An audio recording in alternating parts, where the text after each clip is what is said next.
tardes, bienvenidos. Hoy estamos haciendo una plática controversial y muy dinámica con el maestro Norberto Amaya, donde hoy vamos a platicar de cosas muy importantes y esperemos que les agrade el video, y si no, pues ni modo. A eso venimos, a platicar y a divertirnos un poco. Maestro, muy buenas tardes, ¿cómo se encuentra hoy? Buenas tardes, Manuel. Aquí pues participando en algunas cosas, ¿no? Qué bueno. Una pregunta, y quiero entrar de lleno sobre lo que está pasando aquí en el estado de Puebla. Primero, PNC tiene un grupo de mujeres que pues está apoyando como movimiento. PNC va a participar en el paro del 9 de marzo. Están convocando las compañeras de Proyecto Nacional Ciudadano, PNC, a un paro activo. ¿Qué quiere decir con esto? Hacer una difusión de las demandas más sentidas de todas las mujeres, que tienen que ver obviamente con el combate a la violencia, un alto ya a los feminicidios, reivindicar los derechos de las mujeres en todos los sentidos. También tiene que ver con la cuestión del trabajo, mejores salarios, la salud y evidentemente establecer un punto de vista de carácter progresista en este marco del llamado Un Día Sin Nosotras, ¿no? ¿Por qué se hace de esa manera? Porque se le está dando prioridad al día domingo 8 de marzo, donde se está convocando a las mujeres por parte de PNC a que asistan a todas las plazas públicas del país a llevar flores en homenaje a las mujeres caídas en todo el mundo y que son víctimas de la violencia y además también son víctimas del maltrato en empresas, de gobiernos y obviamente de racismo, discriminación. Por lo tanto, el 8 de marzo para nosotros es fundamental. No se nos olvide que el 8 de marzo es un día declarado por la ONU como Día Internacional de la Mujer en homenaje a las mujeres asesinadas durante una huelga efectuada en Estados Unidos y lideradas por Clara Zetkin. De ahí que reivindicando los derechos laborales de las mujeres es cuando se instituye el 8 de marzo. Es de tal forma que PNC está convocando el domingo a todas las mujeres con un moño negro, con ropa blanca y llevando flores y formando cruces en las plazas públicas para reivindicar los derechos de las mujeres y, insisto, levantar la voz contra los feminicidios y la violencia en México y en Puebla. ¿Van a hacer pintas, van a hacer desmanes, como es? Es una situación en la cual nosotros creemos no debemos involucrarnos. Es un llamado a la paz y a la concordia, porque tiene que darse la reconciliación. Aquí también se ha confundido por algunos sectores como si fuera una lucha entre géneros, entre hombres y mujeres.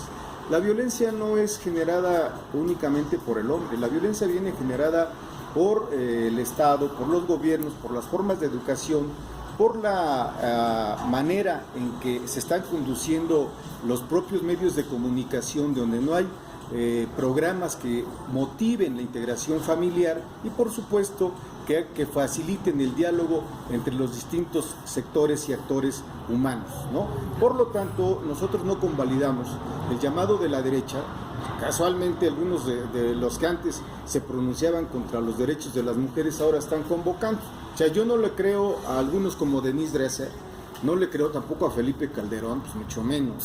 No le creo a muchos, a Enrique Krause, ¿no? A Leo Zuckerman. Creo que aquí el asunto es de atrás. Nosotros en 2006, después del periodo de gobierno de Vicente Fox Quesada, entró Felipe Calderón Hinojosa, convocamos a marchas nacionales. Yo fui uno de los convocantes con el famoso Ya Basta. El hashtag se llamó Ya Basta. Y se dieron las marchas en todo el país. Es decir, la violencia no viene de ahora, la violencia se origina por todo lo que es la crisis del sistema político, del sistema económico mexicano. Hablábamos hace tiempo de la colombianización posible de México. Hoy vivimos una tragedia nacional, pero vivimos peor que en Colombia. ¿Por qué? Porque está muy presente la desintegración familiar, la presencia de las bandas organizadas, las organizaciones criminales. El caso Puebla es evidente, el caso del país es terrible, es Veracruz, es Sinaloa, es Chihuahua, en fin, las muertas de Juárez, está el asunto de Ayotzinapa no esclarecido, está el grupo de ABC, el asunto de ABC, de la guardería ABC, ¿sí? Está los muertos de Apenco, hay muchas cosas, los mineros en Cananea, en fin, todo esto tenemos nosotros que establecer que no es parte del presente, sino es una acumulación de situaciones de violencia que ha llegado a un clímax y que evidentemente hay un hartazgo.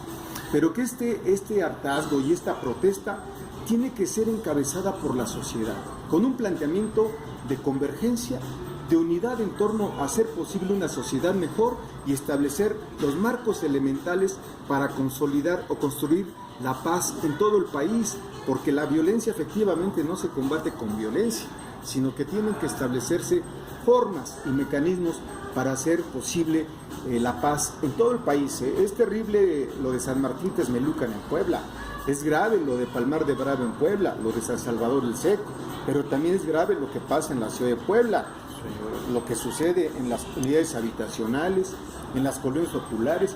Y yo digo, ¿qué necesidad hay de que en los fraccionamientos de ciertos sectores de clase media o clase media alta, pues tengan que poner rejas en todos lados?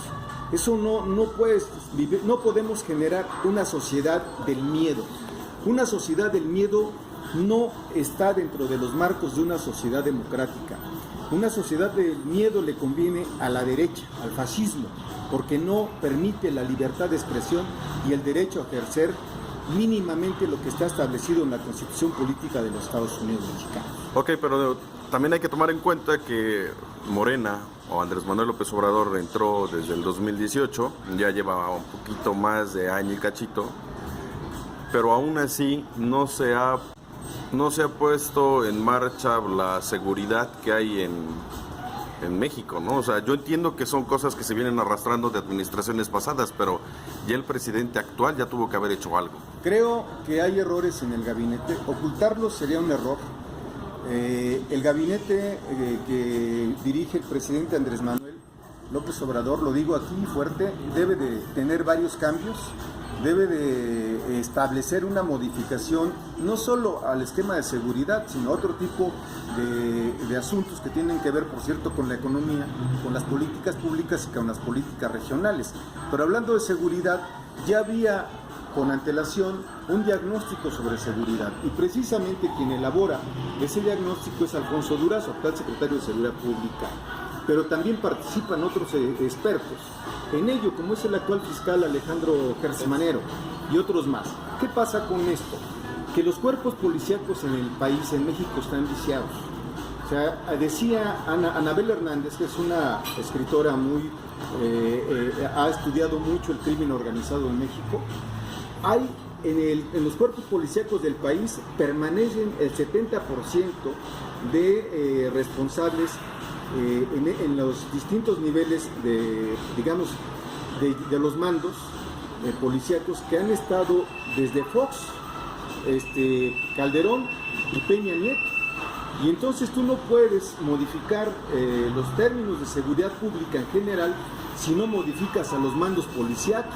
¿Qué sucedió? Que en muchos aspectos, si alguien era comandante o jefe de seguridad, por decir algo, en Chiapas, lo traen a Puebla, ¿no? O si alguien es responsable de seguridad de Sinaloa, lo llevan a Veracruz y con eso no solucionas nada. Tiene que ver entonces con una reforma absoluta del sistema judicial, del esquema de seguridad pública. Por eso nosotros, cuando elaboramos, participamos en el proyecto alternativo de nación, establecimos una división por regiones del país, lo que eran las fronteras, sur y norte, lo que eran los estados del norte, los estados del Bajío, el centro y el sur-sureste, cosa que no se aplicó. Se establecieron algunas regiones, dijo Andrés Manuel, van 260 y tantos responsables por zona, por región, para cubrir la seguridad, pero si tú no modificas a los mandos policíacos estás incurriendo en un error, porque son los mismos que estuvieron ligados al narco, que protegieron al crimen organizado y que obviamente en el caso, por ejemplo, de Puebla, tú tienes una responsable de seguridad pública terrible.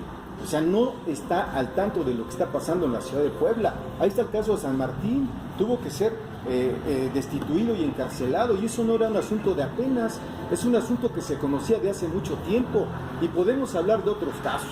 De tal manera que tenemos que hacer una limpieza de los cuerpos policíacos para garantizar la seguridad ciudadana. Pero también, Manuel, no está funcionando como debiera funcionar el C5. El C5 debiera de estar muy coordinado en todo el ámbito nacional, principalmente en donde debe de operar el C5. Y a ello hay que sumarle el hecho de que desde mi punto de vista, y lo sostengo, hubo un error al unificar al Ejército y a la Policía Federal para crear la Guardia Nacional. ¿Por qué? Porque el Ejército está preparado para otro tipo de actividades, pero no para la prevención del delito, para la seguridad pública y para poder establecer la seguridad ciudadana.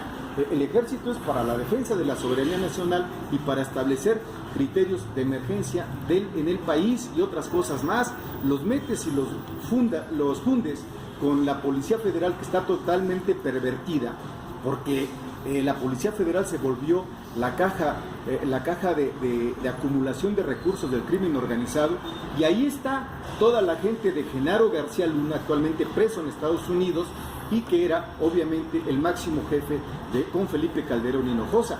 Pero Genaro García Luna venía de atrás con Vicente Fox. O sea, y si tú ves a los mandos en general, pues están igual. Digo, ¿quién es Ardelio Vargas Posada? Digo, ¿cómo es posible que Ardelio controle todo el norte de Puebla y el norte de Veracruz? A mí no me da empacho en decirlo. ¿Por qué? Porque él dirigió el CISEN y ha estado vinculado a la cuestión de seguridad. Si se cambió hoy supuestamente a la coalición Juntos Haremos Historia y ahora es muy amigo de algunas gentes de Morena, pues es problema de los que se hicieron amigos de él, ¿no? Y no debe ser una responsabilidad de la sociedad. Nosotros no pedimos que Ardelio Vargas, por decir algo, o en este caso algunos otros mandos. ¿Dónde está Facundo Rosas? ¿Dónde están otros responsables de la seguridad que estaban ligados al huachicol en Puebla? Entonces, es toda una cadena que tiene que ver con ello. ¿Qué tiene que hacer el presidente Andrés Manuel?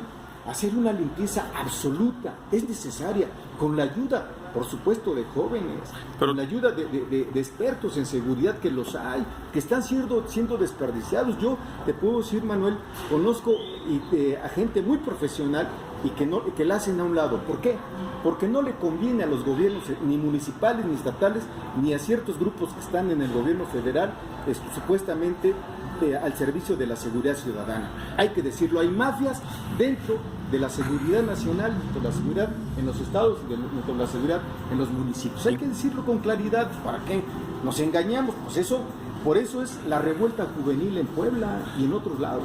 De hecho, eso se vio desde campaña de Andrés Manuel López Obrador, donde muchos de sus militantes o de los que estaban junto con él para hacer el proyecto, que era Morena, había muchos que no tenían ni siquiera pies ni cabeza, ni sabían qué es lo que iban a hacer con Morena. Hoy Morena tiene un problema, o tenía un problema muy, muy severo. Entonces no podemos hablar de que el presidente Andrés Manuel López Obrador pueda ayudar a todo un pueblo mexicano si desde el partido de donde él emanó, pues también está en problemas, ¿no? Bueno, ahí en todo caso eso le corresponde al partido. O sea, hay que separar entre partido y gobierno. Sí, pero ¿cuántos de Morena quedaron electos, no? O sea, por la ola, ¿no? Ahí hay un error. Hay un error de forma de gobernar. Y lo voy a decir abiertamente. Andrés Manuel, nuestro presidente, hizo una mezcolanza.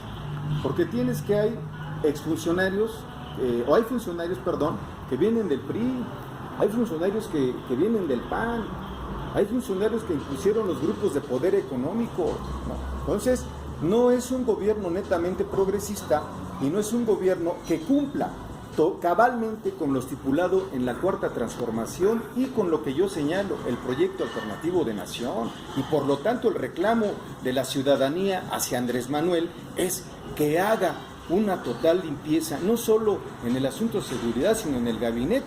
Te puedo decir que en el ámbito económico, por ejemplo, se continúa con la misma política económica que planteó Fox, que planteó Salinas, que planteó Calderón, porque Ursúa dejó a Arturo, que es el secretario de Economía, pero están en lo mismo, no están modificando la política económica. Yo les pregunto dónde está el asunto de la política keynesiana o los planteamientos calequianos que tienen que ver con el gasto público, el déficit fiscal, el crecimiento interno, la política económica regional, la banca que promueva la generación de empresas, la creación de empresas a bajas tasas de interés, es decir, la banca para el crecimiento de la economía nacional, no se ve, y ese es un error económico del gabinete económico. Estamos hablando de seguridad, pero también hablamos del gabinete económico. Sí, y de ahí entonces, junto, ¿no? ¿por qué? Porque tú le vas a pedir a Alfonso Romo que comparta una política económica distinta, pues si él viene de un proyecto neoliberal, no lo va a hacer, igual que Arturo viene también, secretario de Economía, de Hacienda, viene de ese mismo nivel, y si tú ves en los estados, está igualito. O sea, ¿qué cambió en Veracruz con Cuitlahua? Digo, ¿qué cambió en Morelos con Cuauhtémoc Blanco? Y te bajas a los municipios y tienes aquí en Puebla, por ejemplo, los panistas gobernando y en los principales cargos de dirección en la ciudad de Puebla. Por ellos votamos nosotros, por ello convencimos a nuestra familia, a los nuestros, a que votaran por un cambio en Puebla en la 4T. Pues yo no voté por ellos, yo no voté para que estuvieran tecnócratas en el gobierno en general, en el gobierno municipal. Es increíble la incapacidad de las presidencias municipales de Tecamachalco, de Texmelucan, de Huejotzingo.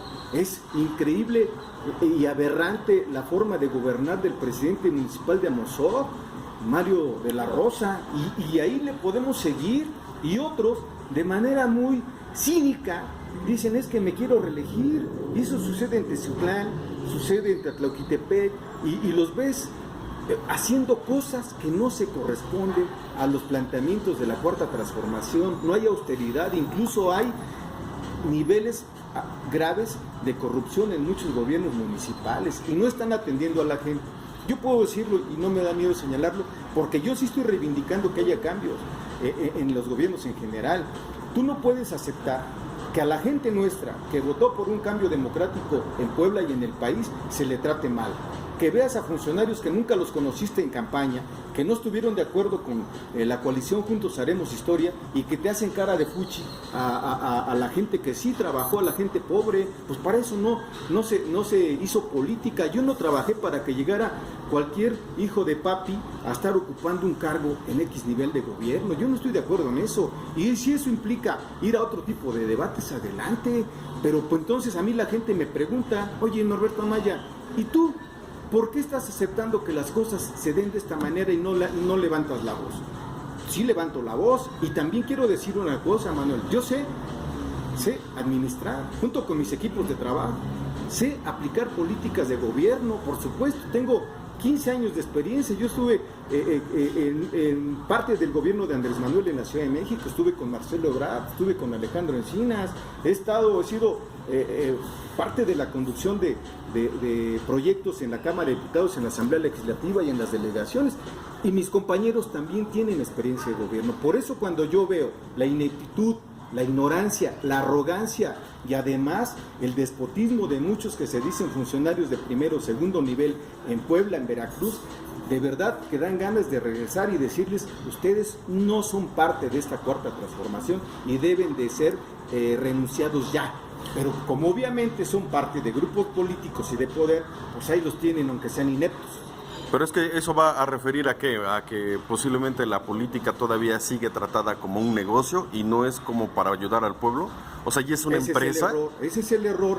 Los que siguen son los mismos. O sea, ve los apellidos, Manuel. Sí. Ve los apellidos. ¿Por qué? Porque ellos no establecen una política para servir. Pues a mí me dan... Por eso lo vimos desde Andrés Manuel López Obrador. Él prefirió poner a gente que tiene renombre a gente que de verdad tiene... No todo el gabinete. O sea, yo digo que no. Fíjate, Tatiana Cloutier, que a mí me parece que ella cometió un error al no haber estado en la Subsecretaría de Gobernación. Pero bueno, es su decisión. Y ella viene del sector empresarial con su papá. Pero es una mujer muy inteligente, muy progresista, y que tiene esa visión. No todos, ¿no? Pero el asunto ahí es que las pocas o muchas manzanas podridas que hay en un gabinete te contaminan todo. Y eso hay que decirlo. Aquí quien está trabajando en contra del propio presidente Andrés Manuel son varios miembros de su gabinete y funcionarios directores, funcionarios de segundo y tercer nivel. O sea, eso hay que señalarlo. ¿Por qué? Porque si no va a implicar un fracaso de la 4T. Si tú sales hoy a la calle y le dices a la gente, oye, ¿tú votarías por Morena? Si en una encuesta rápida, dice yo, no, espérame, pero quiero ver quién va, ¿no? Entonces, no se puede, yo ahorita no saldría a justificar a un gobierno municipal de Puebla. ¿Por qué? Porque es un gobierno que ha demostrado ineptitud e incapacidad, y por ello mismo creo que con los equipos, con la gente que hemos venido trabajando desde un punto de vista progresista, desde un frente progresista por la verdadera cuarta transformación, tenemos que diseñar una política municipal, una política metropolitana que verdaderamente construya para la gente pobre, para la gente que lo necesita, para los pequeños negocios, para los pequeños comerciantes, empresarios, que haya empleo. Es increíble que en Puebla hayas gastado no sé cuántos millones y nada más hayas pagado 5 por el estudio, por los famosos volardos, que no sirven para nada. Esa es una demostración de burla hacia la sociedad poblana. Y la pases inaugurando obritas pequeñas. Yo conozco por lo menos 10 obras que no sirven para nada en distintas colonias, que están escondiditas, pero que no sirven para nada, y estás dejando lo más importante afuera. ¿Por qué? O sea que las obras mejores, las obras grandes, las que tienen realce son las que se hacen, como en todos los administraciones pasadas. Si no se hace una obra en el Zócalo de Puebla, ¿no tiene valor? No, claro, sí, hablo de que tú no puedes en una colonia privilegiar una privada a una calle principal donde transitan cientos de gentes todo el día, ¿no? Y en la privada, ¿cuántos entran? También hay que vigilarla. Pero en la privada, ¿cuántos estás beneficiando? Y en la calle de 2 kilómetros, te voy a poner el ejemplo. Es el caso de historiadores y de la parte que va para Chapultepec. Es el asunto de que ahí hicieron carretera en dos, pavimentaron 2 calles. Y dejaron todo donde está el mayor tráfico, lo dejaron así como está. No hay alumbrado, el drenaje está caído, no hay agua. Todo está deteriorado, pues tú no puedes invertir en eso. Por ello es necesario modificar. Ahora, ustedes saben, los ciudadanos saben, que se regresaron en el caso del municipio de Puebla una cantidad importante de millones de pesos. ¿Por qué? Porque no se usaron el año pasado y tuvieron que devolverse a Hacienda. ¿Estamos claros? Sí, claro. Porque no hay proyectos de inversión. Y el no tener proyectos de gobierno, de inversión y de programa es que implica que no sabes gobernar. Por eso nosotros estamos planteando la necesidad de reconstruir un gobierno para Puebla en todos los sentidos. ¿Cuánta inversión real hay en los mercados públicos para su rehabilitación? ¿Cuánta inversión real hay en los parques públicos? En las unidades habitacionales donde hay el deterioro del drenaje. No hay. Eso implica que eso se llama ineptitud, se llama ignorancia. Yo digo también, ¿qué necesidad hay de traer funcionarios fuereños? No porque esté en contra de que vengan de otros lados, sino que no conocen ni siquiera Puebla. O sea, un ejemplo es la secretaria de Medio Ambiente, viene de Guanajuato, y que no conoce las partes más importantes de Puebla. O sea, no está en la Sierra Negra, no conoce la parte norte, no ubica bien el sentido de la Mixteca Alta y de la Mixteca Baja. El Tenso no creo que lo conozca, ¿eh? Entonces, la Malinche no creo que la haya recorrido. Entonces, con esa gente vas a hacer políticas públicas para mejorar el medio ambiente. Yo no estoy de acuerdo. ¿Y por qué digo que no estoy de acuerdo? Porque nosotros convocamos a votar por un programa de gobierno, no por un nombre. Convocamos a votar por un programa de gobierno, y en ello invertimos corazón, fuerza, físico y recursos personales, humanos y colectivos, y a la misma familia. ¿Yo con qué cara me presento hoy con mi familia y con mis hermanos y con mis primos y los demás y les digo, oigan, esto, pues estamos viendo que todo está fallando, tiene que haber un cambio, se tiene que entender, y no es porque yo lo quiera, lo está solicitando la gente, lo está solicitando la ciudadanía, y tenemos un Congreso vengador. Sí, Tú no claro. puedes tener un Congreso vengador dirigido por un señor que lo que está haciendo es decir, a ver a quién me toca ahora atacar, confrontar. Si estás llamando a la reconciliación y a la paz, no puedes ir a la confrontación y hacer a un lado a los que verdaderamente te apoyaron. Si a ti te apoya alguien en X lugar para hacer algo bueno, y tú los haces a un lado y te rodeas de malos, ¿qué pasa? No estás cumpliendo con lo que prometiste y no estás incluyendo a los que verdaderamente están convencidos del programa que planteaste. Por eso es el reclamo. Y hoy, pero pues ya está la revocación de mandatos, ¿no? Entonces, claro que está la revocación de por ejemplo, mandatos. ahorita que están las marchas estudiantiles, que ya van más de 10,000, 20,000 alumnos que llevan paro y que parece que van a parar hasta el jueves que viene, exigiendo justicia o renuncia de los dos que tenemos aquí en Puebla. ¿Tú apoyas este tipo de movimientos? Mira, yo creo que debe de haber una mesa de conciliación, reconciliación y paz, donde debe de participar la sociedad poblana. Y esa mesa debe ser, obviamente, apuntalada por las instituciones, ¿no? Y eso al mismo tiempo implica cambios en la forma de hacer política, cambios en el gabinete. No puedes tú cambiar la política si no haces cambios de tu gabinete, porque mantienes a los mismos, ¿no? Y tienes que integrar a gente que sí sea capaz para convocar esa mesa de concordia, pacificación, de atención. Ahora, aquí no se trata de hacerle el caldo gordo a algún rector, lo digo aquí, porque tampoco ese rector ha sido muy bueno que digamos, está sacando jugo del problema. Sí, ¿Por qué? claro. Porque también está escondiendo lo que ha saqueado, lo digo así, de la Universidad Autónoma de Puebla. Pues ¿cuántos recursos no comprobados han hecho las rectorías de la Universidad Autónoma de Puebla? Y tienen un presupuesto arriba de 7,000 millones de pesos, cuando el gobierno municipal tiene un presupuesto de 5,000 y tantos millones de pesos, es decir, manejan cantidades millonarias. ¿Cómo viven los rectores? ¿Por qué tienen propiedades escandalosas, jets privados, viajes privados, van al Super Bowl? Es decir, es escandalosa la vida privada, pública de los rectores, de las universidades públicas y de sus colaboradores, de los directores, de sus colaboradores cercanos. Yo te lo puedo decir porque conozco a varios de ellos que antes viajaban en un bocho sencillo y hoy te cargan autos de primer nivel, camionetas de primer nivel y viven en las zonas residenciales exclusivas de Puebla. ¿De dónde? Con el salario de un académico. Yo soy profesionista y no me doy ese nivel de vida, ¿no? Entonces, eso sí hay que señalarlo. No vamos a ser punta de lanza de un rector y su grupito para atacar a la 4T. Obvio, tiene que haber reconsideraciones, por eso estamos convocando al diálogo y al acuerdo, y señalar que sí hay violencia, por supuesto, y vamos a defender a los muchachos, a los estudiantes, y vamos a dar todo para que nuestras mujeres, nuestras niñas, nuestros niños tengan seguridad en Puebla. Es urgente, claro. Entonces, nosotros sí tenemos que decir lo que es. No vamos a parar hasta que haya seguridad en Puebla en todos los sentidos, pero también seguridad implica empleo, implica digno ingreso, implica atención para que tengamos para el pasaje, para que tengamos para comer. Y aparte que ya subieron el pasaje, ¿no? ¿Sí? Entonces tú sabes que tú no puedes establecer únicamente, decir hay violencia, pero hay que ver los orígenes y las causas y cómo entonces las vamos a combatir. Ya dije algunas, pero en el caso de Puebla tenemos que reconstruir el tejido social, y este tejido social lo destruyeron muchos, no solo en el municipio, en todos los municipios del estado de Puebla, ¿no? Es increíble que tú viajabas antes a la zona norte. Te voy a poner dos ejemplos, el caso de Zacapuastla y Coetzalan iba seguro, con la familia, Zacatlán.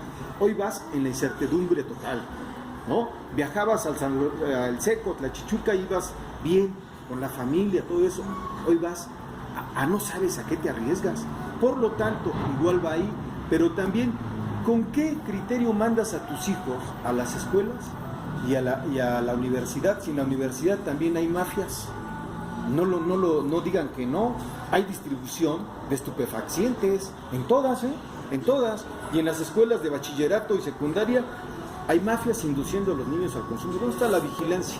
¿A poco no lo saben? Entonces, ¿cómo tienes cuerpos de inteligencia? ¿Cómo tienes actores que están vigilando a los demás? Si un asunto importante es el manejo de la inteligencia en todo gobierno, y aquí se ve que es un enorme fracaso. No solo en la vigilancia para las familias, en el transporte colectivo, aquí en las zonas comerciales, en los centros de abasto. llegan las niñas llorando porque te quitaron el celular, te robaron el monedero, te quitaron la laptop que la requieres para trabajar, los muchachitos inocentes y las amas de casa igual. Entonces tenemos que garantizar eso, por eso es justo el reclamo, y eso con varias medidas, pero no lo vas a hacer con funcionarios ineptos, no lo vas a hacer con funcionarios que ignoran lo que verdaderamente sucede en Puebla. Yo te puedo decir, Manuel, hablando de Puebla, que hay funcionarios municipales y estatales que no saben dónde está Balcones del Sol, ¿sí? Que no saben dónde está San Ramón, no saben cómo ubicar Castillotla o no saben cómo ubicar Margaritas, ¿no? Por decir algo. O aquí la 3 de mayo. No conocen, porque no han vivido Puebla, no se bajan del coche, no se han subido al transporte público, y te apuesto que no se han subido ni al transporte de Metrobús. No, sí se suben cuando hacen campaña nada más. Cuando hacen campaña, es otra cosa, pero aquí se trata de hacer las cosas como debe ser, ¿no, Manuel? Porque la sociedad lo está reclamando, y nosotros tenemos que defender a los nuestros, Manuel. Por eso vamos por un programa para Puebla, de verdad, para el rescate del municipio de Puebla. Norberto Amaya se va a postular para la alcaldía en el 2021. ¿Se podrá? Creo que es un derecho legítimo, genuino a estar, y lo vamos a hacer porque hay programa, hay experiencia y hay propuesta. Y también para ¿Sobre qué partido? Mira, ahorita los partidos a mí me parece que no están siendo representativos de la sociedad. O sea, yo lo digo con mucho respeto del partido en el que actualmente milito, ¿no? Es Morena, pero los partidos dejaron de ser representativos en común. La gente está desencantada, no hay una fuerza política que guíe, que oriente, que establezca cuáles son las condiciones para la sociedad. Tú no puedes tener el silencio ante la situación que vive la gente, no puedes optar por quedarte callado cuando ves todo lo que está pasando. Si yo guardo silencio, me callo, soy cómplice y también soy parte de esa ineptitud, y creo que no es así, porque las sociedades calladas, lo decía Pepe Mújica, el expresidente uruguayo, son sociedades muertas, y nosotros somos sociedades vivas, y por lo tanto reivindicamos la vida. Vivir la vida es vivir la libertad, y en eso estamos, vivir Puebla, recuperar Puebla para los poblanos. Hablando de seguridad, Norberto, me gustaría cerrar esto con esta pregunta que es un poco confusa, pero sí me gustaría ver tu punto de vista. Hablando de seguridad en México, no se diga en Puebla, pero en México, México está preparado para el virus que está entrando, el coronavirus. Terrible, ¿verdad? Terrible. Digo, hago esta referencia porque, según mi punto de vista, si no podemos detener a la gente que mide más de 1.50, que tiene un cuerpo que es visible a todas luces, no podemos detener ese tipo de delincuencia. Ahora imagínate un virus que no lo detectas, ¿no? Claro. Yo siento, y ustedes lo saben, es público y conocido que tenemos un sistema de salud deficiente, totalmente deficiente. Digo, si la gente hoy se muere por desnutrición, la gente hoy se muere por falta de acceso a medicinas en las zonas más pobres, imagínate que llegue esta situación de coronavirus a México. México no está preparado para ello. Tenemos que establecer las condiciones de alerta máxima, por supuesto, pero ya está sucediendo en otros lados, que pensaban que no les iba a afectar, a pesar de que pusieron los cercos sanitarios. Tenemos que reforzar nuestro sistema de salud. Lamentablemente es ahí donde entra otra vez la falta de políticas de gobierno orientadas a garantizar la calidad de vida para todos los ciudadanos de un país, de un estado y de un municipio.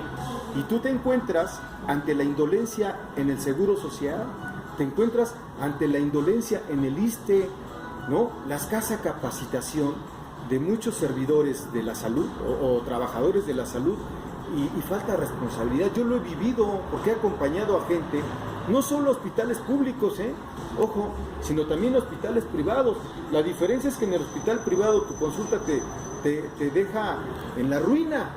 El alquiler de una cama y la atención médica, te tienen ahí 3 enfermeras y te dan visitas cada 10 minutos, pero te dejan en la ruina, ¿no? Por eso mismo no se preparó un sistema de salud en México, y no hay un sistema estatal que garantice que haga frente a una situación grave como el coronavirus. Creo que todavía, porque vivimos en un mundo globalizado, es momento de poder establecer mínimo un elemental cerco. Pero ¿qué sucede, Manuel? Pues no nos hagamos. Nosotros somos un país de tránsito de migrantes de todos lados, de Centroamérica, de Sudamérica, de África, del Caribe, del Oriente, para no calificar y denostar a los chinos, porque y ahora todo el mundo habla de los chinos como si fueran responsables. Pues no, pues es una cepa que se dio y que puede originarse en cualquier lugar, porque eso sí, ¿no? Los gringos dicen, es que el VIH se dio en África, con los negros, ¿no? Esto se dio por los mexicanos, pero nunca dicen es que nació en Estados Unidos. Si en Estados Unidos también, las condiciones de salud en Estados Unidos es grave, por cierto hay que decirlo, en la atención hay por lo menos 50 millones de norteamericanos o de habitantes de los Estados Unidos que no tienen acceso a la salud. Tú lo sabes, Javier, tú viviste ahí, de tal manera que estamos en una situación muy difícil. México debe de estar apretando tuercas para que pueda establecer las medidas de emergencia necesarias y hacerlo con el personal capacitado para ello. Yo no sé qué vaya a hacer el INER, ¿no? Porque el INER es el que lleva mejores condiciones en el tratamiento de este tipo de enfermedades. Digo, el coronavirus, ya todo el mundo sabe que es otro tipo de cepa, que no tiene que ver con el SARS, ¿no? O con el catarro, el resfriado como una gripe. ¿Qué va a pasar? Pues ojalá y digamos, Dios nos ayude en una situación que pueda presentarse así. Dios nos agarre confianza. Sí, es terrible ver el tipo de seguridad que tenemos hoy en México y mucho más aquí en el estado de Puebla.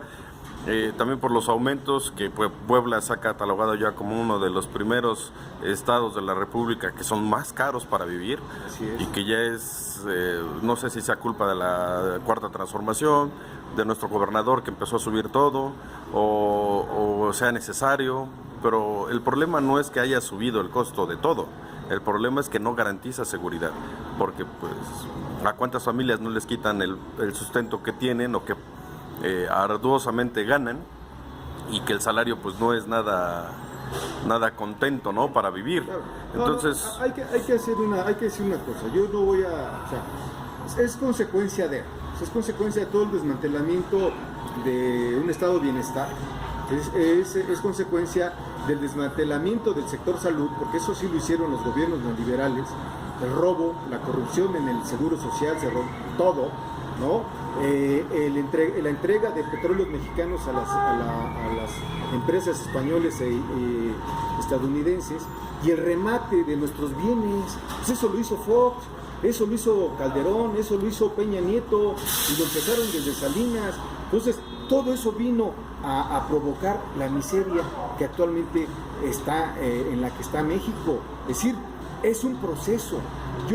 Es ahí donde creo que el gabinete económico, en todos los sentidos, debió de haber establecido medidas distintas de carácter económico, y lo afirmo y voy a un debate con ellos. No concuerdo con los economistas neoliberales que aparecen a cada rato ahí en los medios públicos de televisión y radio, porque dicen puras tonterías, y los puedo hasta señalar, porque quieren aplicar las mismas recetas ya fracasadas. Yo creo que una política pública que haga posible el crecimiento, que desarrolle mejor el ingreso de toda la población del campo y la ciudad, entonces eso implica tener mejores condiciones de vida. La cuestión de la construcción, por ejemplo, es un sector que nos garantiza crecimiento. No hemos metido lo elemental al sector de la construcción, no es otorgando directamente pesos como se establece la reconstrucción del tejido social y el crecimiento del mercado interno. Eso no es cierto. Hay algunas políticas federales que están fallando, y están fallando porque están mal aplicadas. Lo mismo muchas políticas estatales, y no hay programas municipales. Y no hay programas municipales porque no saben gobernar, porque los que están gobernando están viendo su interés personal de poder, de grupo, y no están viendo el interés de la gente. Puebla, la ciudad de Puebla, yo digo, ¿por qué sostienen a fuerza a esa señora Luz Rosales? ¿Por qué mantienen igual a otros funcionarios que no tienen nada que hacer en la administración? Tú no puedes llegar a aprender a la administración pública, tienes que saber qué programa llevas. Así vengas de la academia, no es necesario que hayas estado antes en una administración, pero entonces, si no, ¿para qué contiendes para hacer gobierno?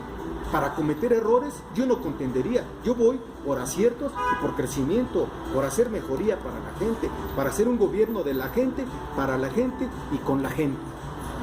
Muy bien. Con esto, señores, terminamos la entrevista con Norberto Amaya, esperando que les haya gustado y pues esperemos que le vaya bien al señor Norberto, al maestro Norberto, porque muy pronto vamos a ver más de él y vamos a tener noticias muy buenas de él. Norberto, que tengas una excelente tarde. Muchas gracias, un abrazo a todos, un saludo. No te enojes. No, al contrario, es mi estilo de hablar, me apasiona el tema y digo lo que es. O sea, si a mí que me quieren ver muy abajo en términos de no decir lo que pienso, no lo van a ver. Me gusta decir la verdad, o lo que pienso. No, la verdad no es mía. Y si a alguno les molesta, pues que se tapen los oídos o que se cambien. Que le cambien de canal también, ¿no? No pasa nada. Gracias, Manuel. Que tengan un excelente